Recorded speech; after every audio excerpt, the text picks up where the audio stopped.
Dans cette vidéo, je vais vous montrer comment transformer cette modélisation qui n'est fait que de surface et d'arêtes. Ce sont deux composants. Et dans ces composants-là, il n'y a que des arêtes. Il n'y a pas de composants poignée, composants porte, composants. Voilà. Donc, je vais vous expliquer comment faire pour transformer ce meuble en composant, en vue, bien sûr, d'en faire la production à l'atelier.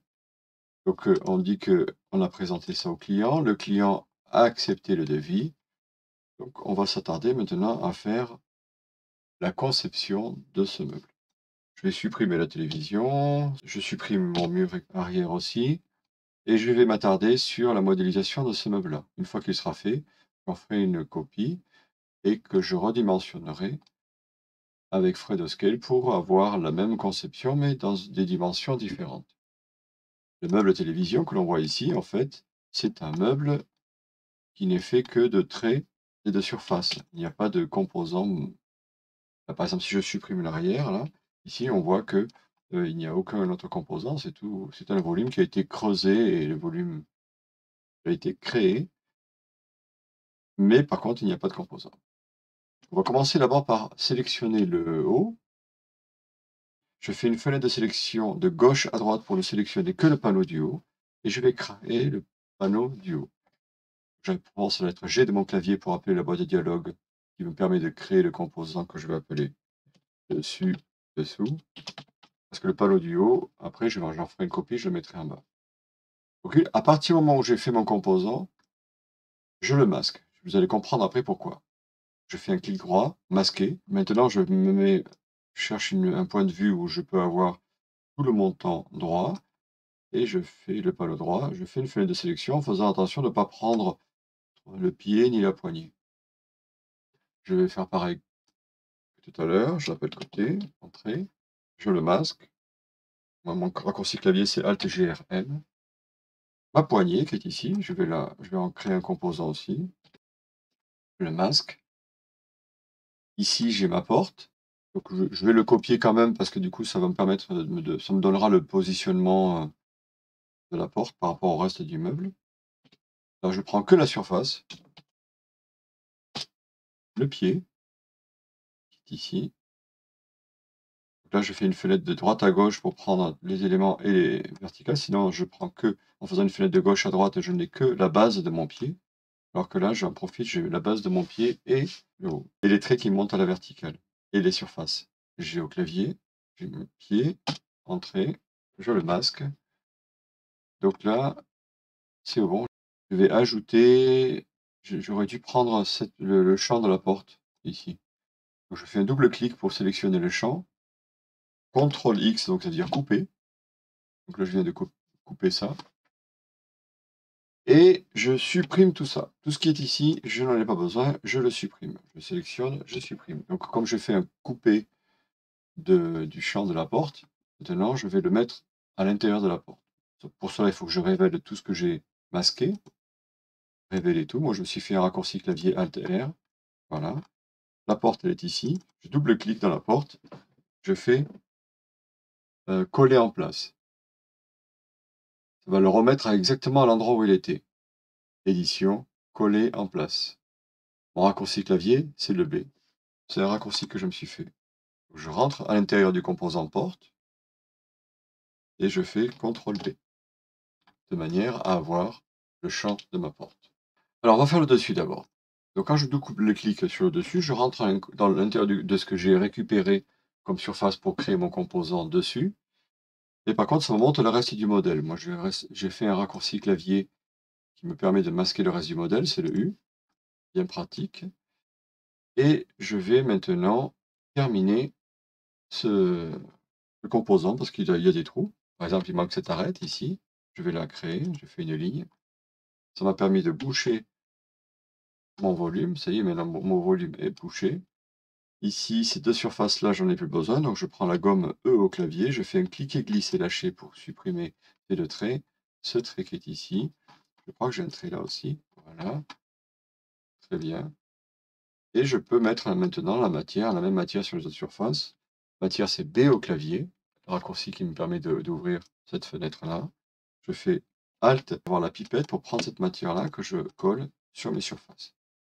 Donc là, le sens du fil n'est pas bon, là, alors que là, il est bon. Donc je fais la pipette sur cette surface-là et je colle dessous. Voilà, mon panneau du haut est fait. Je vais m'attarder maintenant sur le panneau de droite. Donc ça, c'est ce qui reste du panneau du dessous. Je vais le supprimer. Et ce trait-là aussi, je dois supprimer. Je vais refaire la surface qui est ici, qui manque là. Là qui est ici, qui manque. Alors je vais prendre cette arête ici et je vais la déplacer pour qu'elle soit à l'aplomb de celle-là. Donc M au clavier, je la prends ici et je la déplace sur l'axe vert et je veille à ce que je reste sur l'axe vert. Sauf que je voudrais m'accrocher ici. Et si je viens ici, du coup, ça me la met en biais. Donc je force l'axe vert en enfonçant la touche gauche de mon clavier et je viens m'accrocher ici de manière à avoir les deux arêtes ici. Il ne me reste plus qu'à faire un trait là et un trait là-haut. Comme je suis paresseux, je vais faire un rectangle.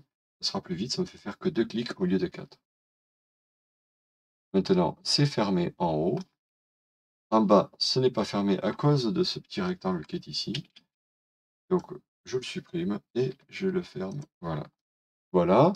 Maintenant, il ne me reste plus qu'à mettre la matière sur la surface que je viens de créer. B au clavier. Alt. Et je mets la matière sur les surfaces qui manquent. Alors, vous allez me dire, ouais, là, c'est vraiment très simple à faire, là. Ça fait beaucoup de clics et de supprimer sur un élément qui est aussi simple qu'un cube, quoi. Mais bon, il se trouve que dans mon cas, c'était effectivement très simple. Dans d'autres cas, tels que par exemple la poignée, refaire la poignée, ah ben, c'est un peu compliqué. Alors, autant reprendre les éléments et les récupérer. Et ça me permet surtout de conserver les bonnes dimensions que j'avais prévues. Sinon, il aurait fallu que je prenne les dimensions et que je recrée le volume et je remets la matière. Là, la matière était déjà sur certaines surfaces, donc l'un dans l'autre, je ne sais pas si on gagne vraiment beaucoup de temps, mais en tout cas, moi, à partir du moment où je modélisais quelque chose, je réutilise les éléments, ça m'évite de faire certaines erreurs. Voilà, là, maintenant, je vais faire les symétries.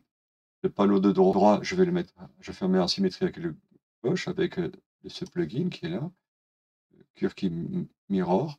Une fois que je vois ici, là, à cet endroit-là, que le pointillé m'indique là où il va se trouver, et c'est ce que je veux, j'appuie sur CTRL parce que je vais faire une copie, et ça y est. Je prends le panneau du haut, je fais le même travail ici, je n'oublie pas d'appuyer sur CTRL. Mon caisson est terminé, il ne me reste plus qu'à faire ma baguette qui va venir ici, dans laquelle la porte va se positionner. Bon. Comme la rainure est déjà faite ici, je vais la créer ici. Voilà, je fais un petit rectangle et que je vais pousser de là jusque... Voilà, l'arête est ici, donc là, je maintiens mon doigt toujours appuyé sur la souris jusqu'à ce que j'arrive sur cette arête et là je lâche. Ainsi, je viens de faire ma petite languette qui est là. Elle va aussi jusqu'au bout là. Cette porte là, je vais la masquer. J'ai mon raccourci Alt-GRM qui me permet de le masquer sans être obligé de déplacer ma souris. Je pousse cette baguette jusqu'ici. Voilà. Et je vais maintenant la sélectionner avec un triple clic que je vais appeler rail.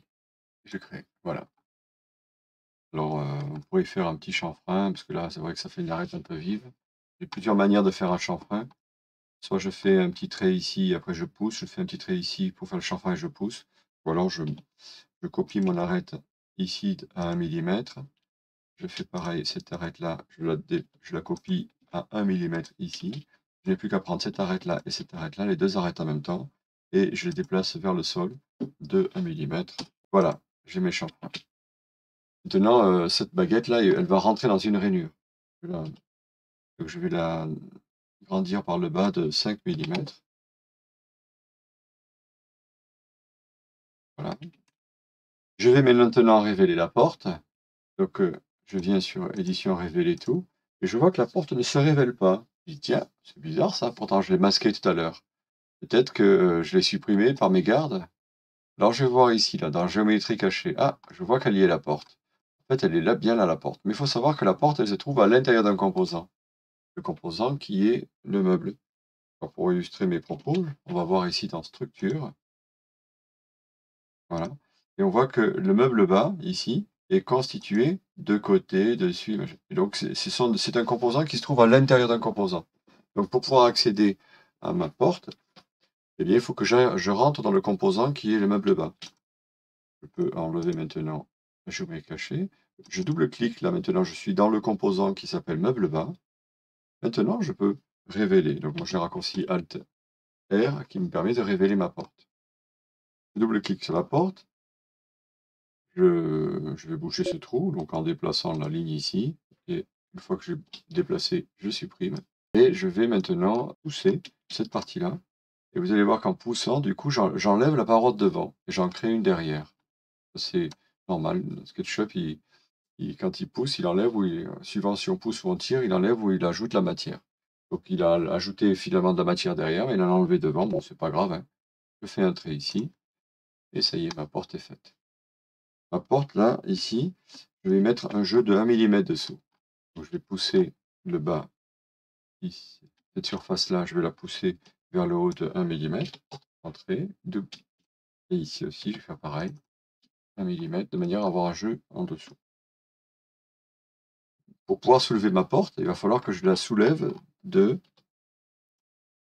5 mm. C'est-à-dire que je vais être obligé de soulever la porte de 5 mm pour pouvoir la sortir du rail, l'enlever et la reposer.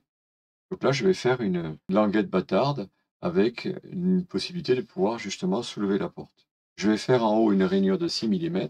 Du coup, je vais avoir besoin d'une languette de 5 mm. Et la profondeur de la languette, par rapport au point 0, par rapport au panneau, il faut qu'elle soit supérieure à 5 mm. Sinon, je n'arriverai jamais à enlever ou à poser ma porte. J'ai dit que tout à l'heure que la rainure en bas fait 5 mm. Je vais faire un tracé pour pouvoir faire ma languette bâtarde à 6 mm. 1 mm, c'est suffisant. Je fais un petit rectangle ici et je pousse cette surface jusqu'au fond. Donc là, cette arête-là, elle se trouve au point 0. Il faut qu'elle rentre dans une rainure, la rainure qui sera au-dessus. Et au moins la rentrée 3 mm. Je la pousse ici de 3 mm. J'enlève mes guides que j'ai tracés avec mon raccourci clavier que je me suis créé W, qui est celui-là, supprimer les guides. Et on voit que la porte, elle rentre à l'intérieur du panneau d'environ 3 mm. Et ici, nous avons un jeu qui est suffisant pour que je puisse, si je prends ma porte, je la soulève ici, dans le ciel de cette surface-là. Là, je vais pouvoir la sortir, la porte. Il me reste encore un jeu ici de 1 mm. Là, il va falloir que je crée une rainure en haut. Ma porte, la deuxième porte qui va être ici, je vais la créer maintenant. Je prends cette porte, M au clavier, et je la déplace vers l'arrière. Donc là, j'ai 19 mm. C'est l'épaisseur de ma porte. Je vais prendre du MDF de 19 que je vais laquer. Là, je vais mettre au moins 3 mm de jeu parce qu'il y a quand même la laque. Plus de millimètres, je n'ai pas envie d'avoir de soucis, donc je mets 3 mm. 19 plus 3, on est à 22 mm. Je positionne maintenant cette porte M au clavier contre le côté droit. Donc je le fais déplacer sur l'axe rouge, je force l'axe rouge et je viens attraper ici. Ma porte est maintenant correctement positionnée. Je vais pouvoir maintenant poser ma deuxième baguette. Je vais masquer pour cela cette porte et copier cette baguette à l'emplacement souhaité. M au clavier, je me décale de là, CTRL pour faire une copie, jusque ce côté-là de la rainure. Je reste sur l'axe vert, sinon il monte, là je suis en train de le déplacer. Et là il part vraiment vers l'arrière et s'arrête ici. Donc ça ne peut pas fonctionner parce que j'ai ma languette là ici qui fait 6 mm alors que ma porte elle a une rainure de 6 mm. Il faut vraiment du jeu. Alors je vais modifier le jeu sur ma porte. Je mets carrément 2 bons millimètres. Je vais pousser cette surface par là de 1 mm. Et pareil ici, je la pousse de 2 mm. Voilà, vraiment là j'ai une porte qui va bien coulisser. Avec 2 mm de jeu, j'aurai pas trop de soucis. Voilà, je peux maintenant faire réapparaître la deuxième porte. Avec Alt R, c'est mon raccourci de clavier. Je vais placer la poignée sur la porte, cette poignée-là. Soit je fais un guide, soit j'utilise l'outil miroir, c'est encore plus rapide. Et je fais CTRL. Donc la poignée est là, mais elle est à l'intérieur de la porte. Mettre la transparence pour qu'on la voit. Je n'ai plus qu'à la déplacer maintenant de 22 mm. C'est le décalage que j'avais mis entre les deux portes ici. Donc je sélectionne ma poignée. M au clavier. Et je déplace sur l'axe vert de 22 mm. J'ai tous mes éléments maintenant. Je n'ai pas mon panneau arrière. Alors, je vais mettre un CP de 5, R au clavier, pour faire le panneau arrière. Donc d'abord, je vais créer le composant. Alors, il n'est pas en réunion pour l'instant, vous allez comprendre pourquoi et comment je vais m'y prendre. G au clavier, panneau arrière. Ce panneau-là, je vais lui donner une épaisseur de 5 mm, ça sera un CP de 5. Et je vais le faire entrer en rainure de 5 mm. Donc j'ajoute 5 mm tout autour de mon panneau, en longueur et en largeur. Ce panneau-là, maintenant, je vais le déplacer vers l'intérieur de 10 mm. Pour l'instant, le panneau, il n'est pas dans le composant meuble bas. Je peux le prendre comme ça, ici, et venir juste... Il faut bien faire attention où est-ce que je vais le lâcher. Là, je fais un cliquer, glisser, lâcher. Je me mets, par exemple, sous le meuble bas.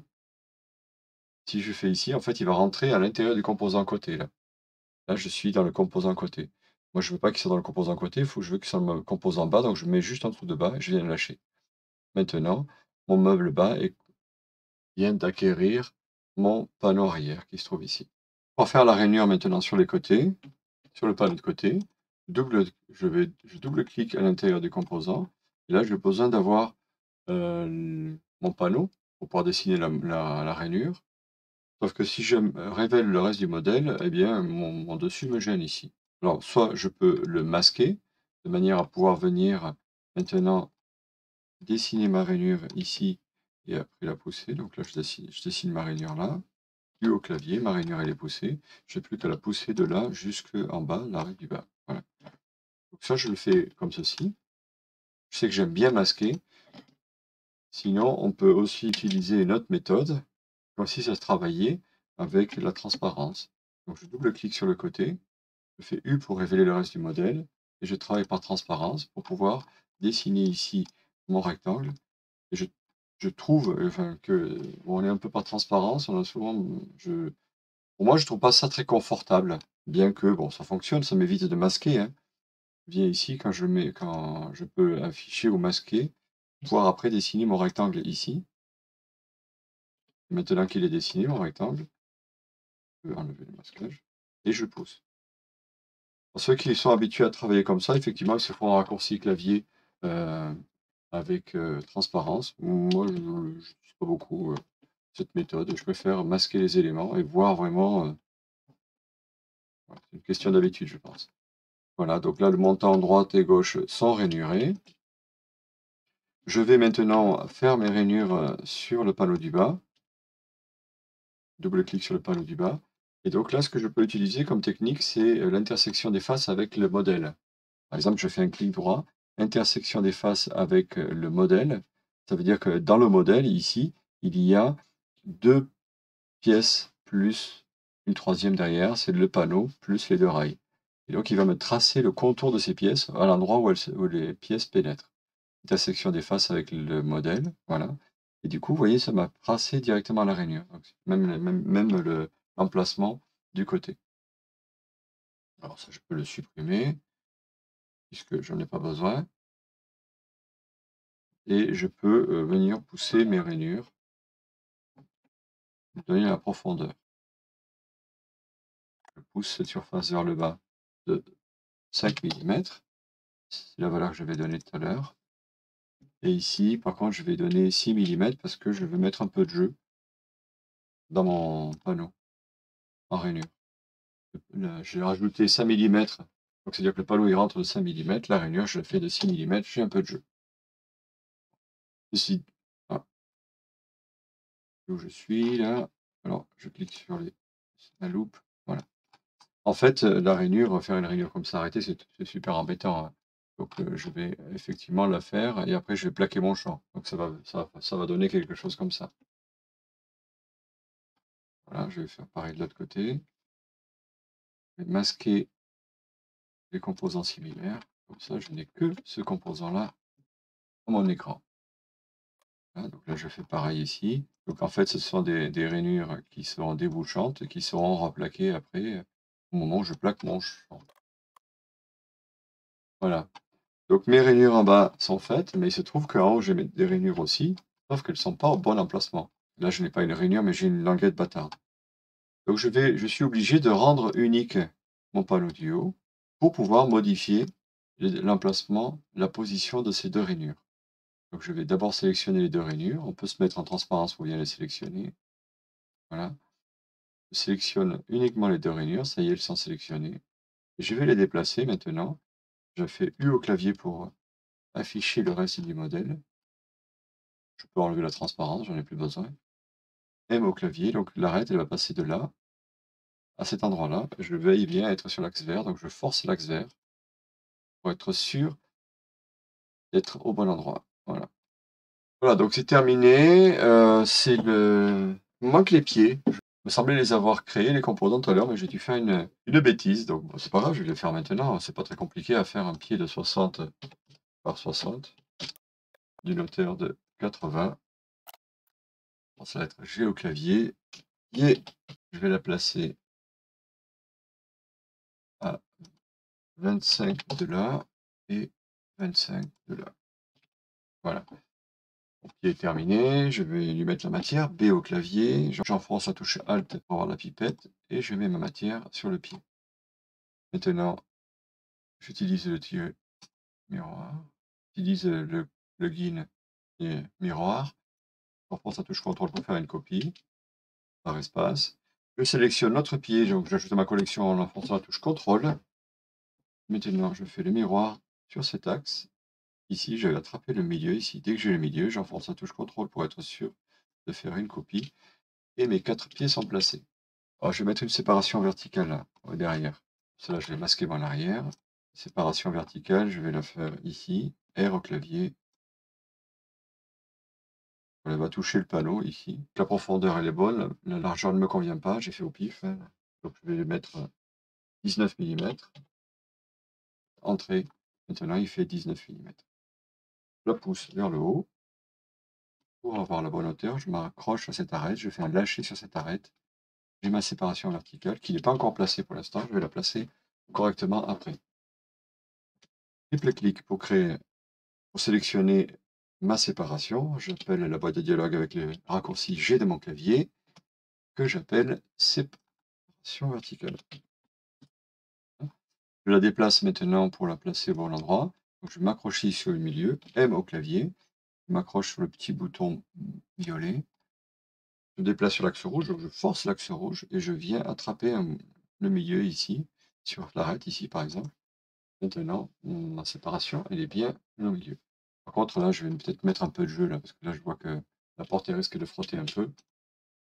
Donc, je rentre dans le composant séparation, U au clavier pour masquer le reste du modèle, et je pousse cette surface-là, je vais y mettre 5 mm, comme ça, je suis tranquille. Voilà. De cette manière, je vais pouvoir faire un aménagement comme je le souhaite. Je vais lui mettre du bois, B au clavier pour avoir la matière, j'enfonce la petite pipette pour récupérer cette matière et la mettre là-dessus. Voilà, donc là maintenant, toutes les matières sont données. Je vais révéler le panneau arrière, Alt R.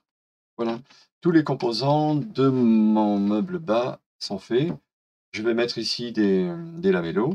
Je vais prendre mes 2 portes que je vais masquer pour avoir les surfaces pour pouvoir faire mes lamellos. Le logiciel qui me permet de faire les lamellos, les dominos, les taurillons, il est génial, mais il a ses limites. Par exemple, si je prends des lamellos de vin, ici, là je sauvegarde, et là il me demande de sélectionner là où je vais mettre mon outil, il va s'appuyer ici. Donc là il a sélectionné la surface, je veux qu'il me mette un lamello ici, et là il me dit ceci n'est pas une arête de face, alors que ça en est une, mais en fait là je suis en train de cliquer sur le composant qui lui-même contient d'autres composants. Et ça, il n'aime pas, il ne sait pas faire. Il ne sait pas monter en arborescence. Donc, je suis obligé de mettre les éléments sur lesquels je vais mettre mes lamellos, je suis obligé de les mettre à la racine. Donc, tel que mon côté, j'enfonce la touche CTRL de mon clavier pour ajouter l'autre côté, le dessus, le dessous et la séparation verticale. Ces 5 éléments-là, c'est là où je vais mettre mes lamellos. Je suis obligé de les prendre et les faire glisser juste sous là où il y a marqué meuble TV, c'est le nom de mon fichier, de manière à ce qu'il soit au niveau de la racine au point 0. Voilà, donc ce qui fait que là j'ai mon meuble, on le voit bien sûr, mais La poignée fait partie du meuble composant ici. Je vais le masquer. Et je n'ai uniquement les éléments qui sont ici visibles, en tout cas, uniquement les éléments dans lesquels je vais faire mes lamellos que j'ai mis à la racine. Pour l'instant, ils sont à la racine, je les remettrai après, plus tard. Je fais mes lamellos, voilà, je prends des lamellos de 20. Je sélectionne ma surface, ici. Une fois que la surface sélectionnée il me demande l'endroit où, sur le point ou sur l'arête où je vais mettre mon lamello. Donc je vais en mettre en haut et en bas. Pour que vous compreniez, je vais mettre par transparence. Je vais me positionner ici, donc ça je peux le faire au pif, mais je n'aime pas tellement travailler au pif. Je me mets sur l'arête ici, je vais mettre mon premier lamello à 80, entrée. Ah, donc là il n'est pas trop mal. Et je vais en mettre sur la longueur, admettons que je veuille en mettre 4, je touche pas ma souris est toujours là et je n'ai même pas cliqué. Je vais juste poser mon curseur à cet endroit-là. Je fais diviser par 4, entrée, et me calcule et me positionne 4 lamellos ici. Et comme les deux composants sont symétriques, il m'en a mis là-bas aussi derrière. Je me mets ici sur l'arête, je fais 80, entrée, divisé par 4, entrée. Ce qui fait que maintenant j'ai un nouveau des lamellos là-bas et ici. Je vais en mettre sur cette surface-là. Donc je fais clic droit, je mets nouvelle face. Je suis toujours dans mon outil, je mets sur cette face-là, on m'a dit OK, je mets sur cette arête, 80, entrée. Là j'en mets que 3, ça doit suffire, divisé par 3. Je change mon point de vue pour attraper l'arête qui est en haut. En général, quand j'ai une séparation, c'est toujours l'arête, la surface droite d'un panneau qui est vertical. Voilà, c'est une règle que je me dis, quand il y a un panneau vertical, c'est l'arête de droite. Quand c'est une séparation qui est horizontale, c'est l'arête ou la surface du haut comme référence. Donc je mets là, j'ai 80, entrée, divisé par 3, entrée. Donc j'aurais pu le faire en cliquant, mais avec cette technique-là, je vais beaucoup plus vite. Voilà, donc c'est parfait. Je peux quitter maintenant. Tous mes lamellos sont faits. Je peux sélectionner tous les éléments et les remettre à l'intérieur de mon meuble bas. Donc je les laisse sélectionner. Vous avez vu que dans le côté, par exemple, là, il m'a rajouté toutes les lamellos, là. Toutes les lamelles, elles sont là. Et je le place juste en dessous de meuble bas. Donc attention de ne pas se mettre ici. Si je me mets là, je le mets dans le composant qui s'appelle pied, hein. Il faut vraiment le mettre sous le composant, juste en dessous du composant meuble bas. Les côtés sont lamellés, voilà. Et mes panneaux sont lamellés également. Voilà. Les assemblages, mes liaisons sont faites. On me le terminé. Donc, je vais en faire une copie maintenant. Dans cette copie, ce sera le meuble du haut. Je n'ai plus besoin de mes pieds. Je les supprime. OK. Il a une longueur de 1000, une profondeur de 250. Donc, je vais maintenant réduire ce meuble-là avec le plugin Scale. Je me mets sur la poignée latérale.